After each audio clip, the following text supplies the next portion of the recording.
নতুন বছর একটু একটু একটু একটু একটু সফট এবং হালকা মোলায়েম প্রশ্ন করি যে বিদায় বছরে আপনার রাজনৈতিক ক্যারিয়ারে আমরা দুটি ঘটনা দেখেছি যে এই সেপ্টেম্বরে বিএনপি আপনাকে শোকজ করেছিল, তারও আগে মার্চে সুপ্রিম কোর্ট আইনজীবী সমিতির সভাপতির দায়িত্ব গ্রহণ করায় জাতীয়তাবাদী আইনজীবী ফোরামের পদ থেকে অব্যাহতি দিয়েছিল। আপনার পদ নেওয়ার বিষয়টি বা সভাপতি পদের বিষয়টি বিএনপির অনেকে তখন আওয়ামী লীগের সঙ্গে আপনার আপোষ হিসেবে দেখেছিলেন। শোকজের জবাব কি দিয়েছিলেন কিনা, অগাস্টে পট পরিবর্তনের পরে কোনো চেঞ্জ এসেছিল কিনা, খবর ভাই খুব সংক্ষেপে যদি জানাতেন। আমাদের অনেক প্রশ্ন, অনেক আলোচনা রয়েছে আজকে। প্রথমত হলো যে সেই সময় সুপ্রিম বার ইলেকশনে আমরা দলীয় মনোনয়ন দেওয়া হয়েছিল, আমাদের প্যানেল দেওয়া হয়েছিল, সেই প্যানেলে আমরা এই নির্বাচন করেছিলাম। এর আগের বছর যেটা হলো যে আওয়ামী লীগ দখল করে নিয়েছে, আমরা প্রতিবাদ করছিলাম এবং আমরা নির্বাচন বর্জন করছিলাম সুপ্রিম বার ইলেকশনে। এবং এবার কিন্তু গতবার কিন্তু আমি যদি জানতাম, আমার সিক্রেট ইনফরমেশন ছিল, বিবির হারুন শেখ হাসিনাকে বলেছেন যে উনি সুপ্রিম কোর্ট দিয়ে দেবে আওয়ামী লীগকে। এটা এই ধরনের আমার কাছে ছিল, কিন্তু হয়তো আমার কাছে ছিল না। নির্বাচন বন্ধ করছে, সরে যাই, আমরা যাইনি। আমি বলছি আমি থাকবো। সাবসিকুয়েন্টলি কাউন্টিং হবে, সেই সময় আমার বন্ধুরা যা সহকর্মীরা একজন দুজন তারা মনে করলো যে কি কারণে যায়নি শোকজ করলো এবং তারেক রহমান সাহেবের নামটা ব্যবহার করলেন, আমাদের প্রিয় নেতা। এবং আমি সঙ্গে সঙ্গে প্রতিবাদ করলাম, দিলেন আসলে আমার তো দলীয় ইমান নিয়ে আমার কোনো প্রশ্ন হতে পারে না। আমি এই দলের সৃষ্টি থেকে আমি ছিলাম, জাগো ছাত্র দল, জাতীয় ছাত্র দলের, তারপর সেন্ট্রালে, জেলাতে সব ছিলাম। এবং দীর্ঘদিন আমি এক জীবনে একটা দলে করেছি, আমার ইমানের কোনো কথা থাকতে পারে না। আমি হঠাৎ করে এটা একটু স্থগিত হয়ে গেলাম, হঠাৎ করে সিদ্ধান্ত নিল কেন। পরে আমি বুঝতে পারছি এটা একটা রাজনীতির কোনো কারণ নেই, একজন ব্যক্তির কারণে, একজন আইনজীবীর কারণে এটা হত্যা করছে। পরে এটা প্রতিবাদ জানিয়েছিলাম আমি।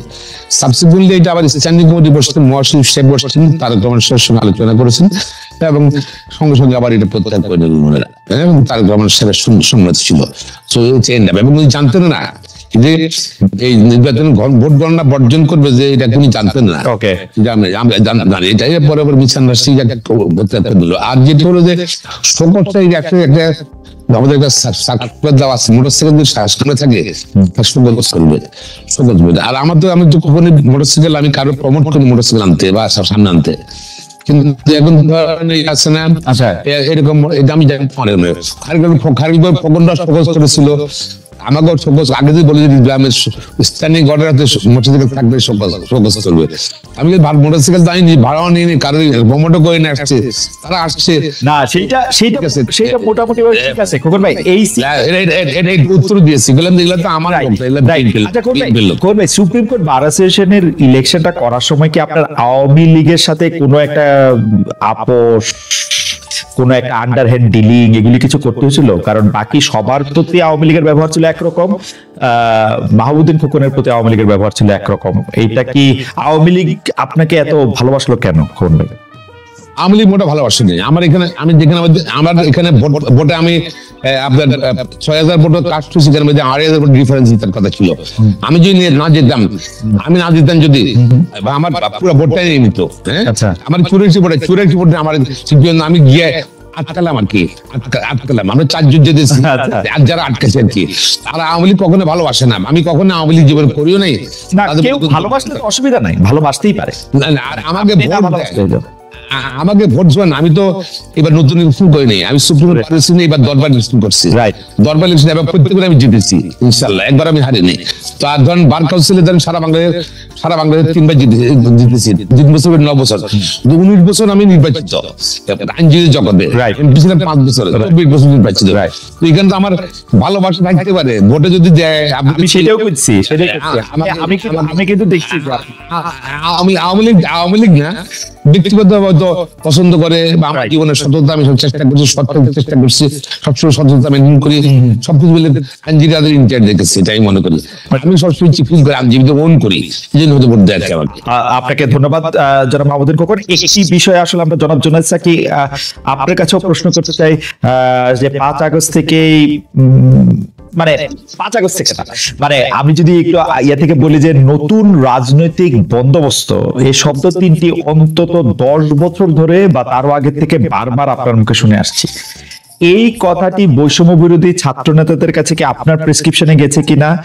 আপনার নতুন রাজনৈতিক বন্দোবস্ত আর জুলাই আন্দোলনের সমন্বয়ক মাস্টারমাইন্ডের রাজনৈতিক বন্দোবস্ত কি এক কিনা? অর্থাৎ তাদের কাছে যে অর্থটা বা যে শব্দগুলি আমরা আবার পাশাপাশি বেশি নতুন করে শুনতে পাচ্ছি, রাষ্ট্রের ব্যাপক সংস্কার, ৭২-এর সংবিধান বাতিল, আওয়ামী লীগ নিষিদ্ধ, একাধিক জাতির জনক, পালনবাদ, এগুলির সাথে আপনারটার মিল অমিল যদি একটু বলেন, বা দুই ধরনেরই জিনিস, খালি শব্দ, সাকিব ভাই যদি একটু বলতেন আর কি। এমনকি সমন্বয়ক, মানে বাংলাদেশের রাজনীতিতে সমন্বয়কও আসলে সাকিব ভাইরে দিয়েই শুরু হয়েছে। খোকন ভাই নিশ্চয়ই খেয়াল করবেন যে সাকিব ভাইকে আসলে সমন্বয়ক, প্রথম সমন্বয়ক, মানে সমন্বয়ক কি বলবো, দলীয় প্রধান সমন্বয়ক। জি জি সাকিব ভাই।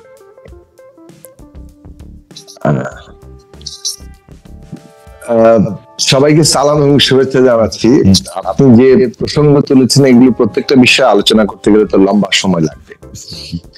তবে আমি শুরু করি এই জায়গাটা থেকে যে দেখুন, আমরা, আপনার নিজের খেয়াল আছে অন্তত পক্ষে, আপনি যখন বাংলাদেশের টেলিভিশনে কর্মরত ছিলেন, আপনার সাথে অন্তত মাসে একবার টক শোতে দেখা হতো প্রায়। এবং আমরা যে বিষয়গুলো নিয়ে আলোচনা করছিলাম 11 সালে যখন আমাদের রাজনৈতিক দলের জায়গা থেকে যদি দেখেন, আমরা কিন্তু রাষ্ট্রের গণতান্ত্রিক রূপান্তর কিংবা একটা আমূল রূপান্তরের কথা আমাদের প্রতিষ্ঠাকাল থেকে বলে আসছি। বিদ্যমান রাষ্ট্রটাকে আমরা একটা এমন একটা রাষ্ট্র ব্যবস্থা যেটার মধ্যে গণতন্ত্রের জায়গাটা কেবলমাত্র নির্বাচনী গণতন্ত্রের মধ্যেই আবদ্ধ, তাও সেটাও ঠিক মতো হয় না, এইভাবেই আমরা দেখেছি। এবং সেইখানে লুটেরা ধনিক শ্রেণী দিয়ে একটা ব্যাপক আধিপত্য, মানে রাষ্ট্র ক্ষমতা ব্যবহার করে লুটপাট করা, পাচার করা, সম্পদ আহরণ করা, এইটাই হচ্ছে প্রধান প্রবণতা। ফলে এই জায়গাটা ক্ষমতার বিন্যাস এবং তার যে আর্থসামাজিক চেহারা, এই দুটোকে বদল ঘটানোর ব্যাপারে আমাদের প্রতিষ্ঠাকাল থেকে আমরা বলছি। কিন্তু সেটা আমাদের দলের আকার ইত্যাদি সবকিছু মিলিয়ে ওইটা প্রধান রাজনৈতিক বক্তব্য হয়ে ওঠে। তখন 2011 সালে এসে এটা একটা ক্রাইসিসে যখন পড়লো, 1996 সালে, তখন তত্ত্বাবধায়ক ব্যবস্থা এনে রাষ্ট্র সমাধান করতে চাইলো। তারপরে সেই তত্ত্বাবধায়ক ব্যবস্থাও কিন্তু 2001 সালে বিতর্কের মধ্য দিয়ে একভাবে বৈতরণী পার হলো। 96তেও কিছুটা বিতর্ক হয়েছিল। 2006 সালে এসে এই বিতর্ক এমন অবস্থায় দাঁড়ালো যে রাজনৈতিক সংঘাতের রূপ নিল, মানে, এবং সেটার পরিণতিতে একটা 1-11 সরকার আসলো। এই ক্ষেত্রে আমাদের বিশ্লেষণ, আমাদের দলের জায়গা থেকে যদি দেখেন, আমরা বারবার বলেছি যে বিদ্যমান রাষ্ট্র ব্যবস্থা, তার ক্ষমতা কাঠামো এমন ভাবে স্বৈরতান্ত্রিক, এটা বদল না ঘটালে তত্ত্বাবধায়ক ব্যবস্থা আপনা আপনি এটাকে সমাধান করবে না, বরং তত্ত্বাবধায়ক ব্যবস্থাকেই এই ব্যবস্থাটা গিলে ফেলবে। সেটাই ঘটলো 2006-07 সালে।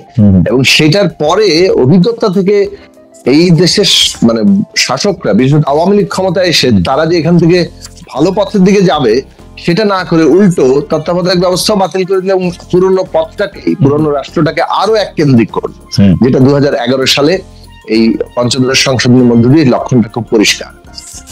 এইটা 2014-তে এসে যখন এই ধরনের একটা নির্বাচন হলো, যেখানে 153 জন বিনা প্রতিদ্বন্দ্বিতায় নির্বাচিত হয়ে যাচ্ছে, তখন বোঝা গেল যে এটা একটা ফ্যাসিস্ট দিকে যাচ্ছে, এটা পরিপূর্ণ একটা ফ্যাসিস্ট শাসনের দিকে রাষ্ট্রটাকে ওইভাবে তৈরি করার জন্য তারা অগ্রসর হচ্ছে।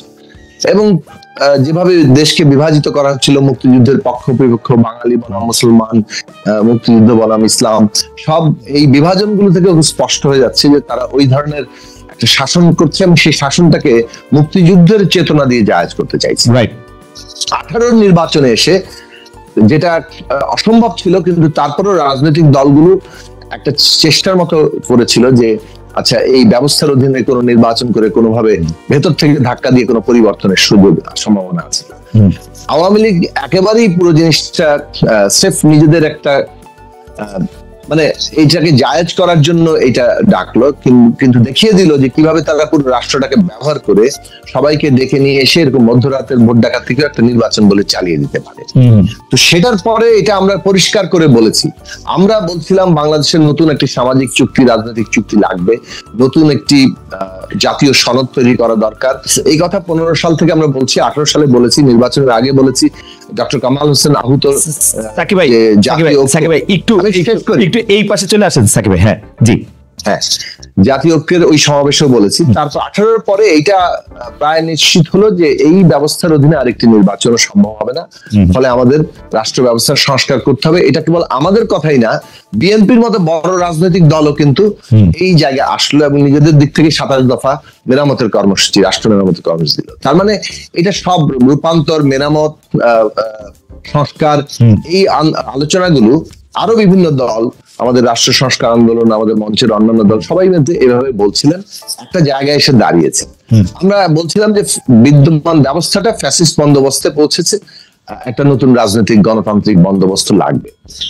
এখন এইটাই বাংলাদেশের সংগ্রামের চৈতন্য, কিন্তু গত 15 বছর ধরে এবং তারও আগে থেকে সংগ্রামের যে ধীরে ধীরে দানা বেঁধেছে এবং এটা সঞ্চিত হয়েছে জনমানুষের মধ্যে চৈতন্যে, যে আমাদের বিদ্যমান ব্যবস্থাটার বদল লাগবে এবং এই বন্দোবস্তটা আসলে ফ্যাসিস্ট বন্দোবস্তের পরিণত একটা গণতান্ত্রিক বন্দোবস্তে যেতে হবে।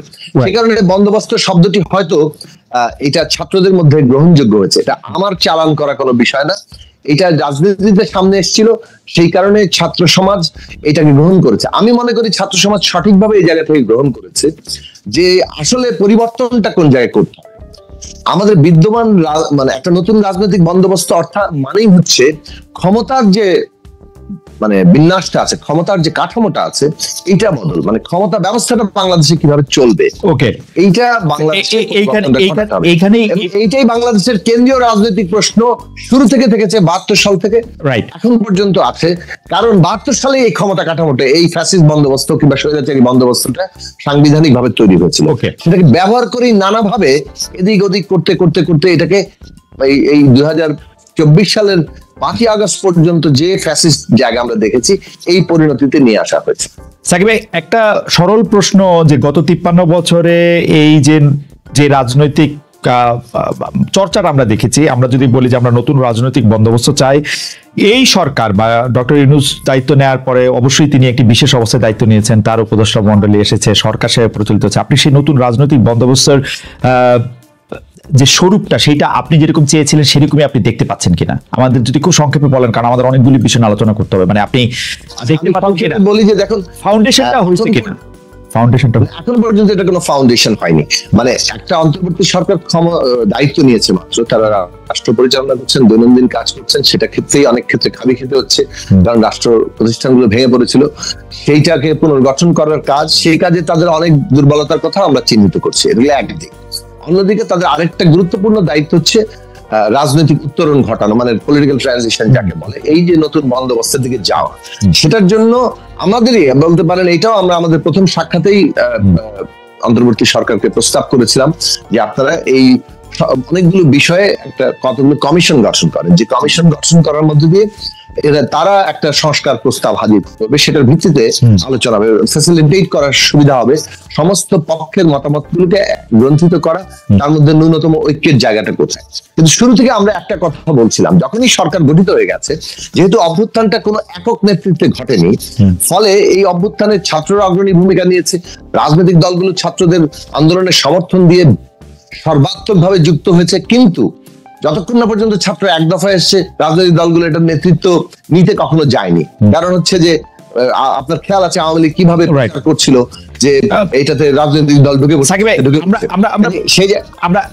আমি জাস্ট একটা লাইন বলি, সেটা হচ্ছে যে এই যে সর্বাত্মক অংশগ্রহণের মধ্য দিয়ে যে পক্ষগুলো তৈরি হচ্ছে, আমরা মনে করি যে রাজনৈতিক উত্তরণের ক্ষেত্রে কনসেনসাস কিংবা ন্যূনতম জাতীয় ঐক্যমত্যই হচ্ছে সবচেয়ে ভালো পন্থা এই উত্তরণটা ঘটানোর জন্য। না সাকিব ভাই, আমি সেদিক থেকে বলবো যে এই উত্তরণ, রাজনৈতিক উত্তরণের দায়িত্বটা আছে, এখন সংস্কার কমিশন গুলি গঠিত হচ্ছে, এই আলাপ আলোচনার ভিত্তিতে পরিষ্কার হবে যে কতটা নতুন বন্দোবস্তে আমরা যেতে পারছি। কিন্তু এখন পর্যন্ত আপনার কাছে মনে হচ্ছে যে এই 4 মাস 4.5 মাস বা যতটা সময় হোক না কেন, সেই ফাউন্ডেশনটা এখনো প্রতিষ্ঠিত হয় নাই, আপনি ওয়েট করছেন যে সংস্কার কমিশন কি বলে সেটা বলার থেকে, মানে নতুন রাজনৈতিক বন্দোবস্তের ক্ষেত্রে ফাউন্ডেশন হয় নাই, মানে এই যে সংস্কার প্রস্তাবগুলো আসবে, সরকার আমাদের সাথে আলোচনায় বলবে, তার মধ্যে দিয়ে কতটুকু ন্যূনতম ঐক্যমত্য হচ্ছে এবং সেটা কতটা সিগনিফিকেন্ট পরিবর্তন ঘটাচ্ছে ক্ষমতা কাঠামোর, তার উপরে অনেকটা পরিষ্কার হবে, তার উপরে অনেক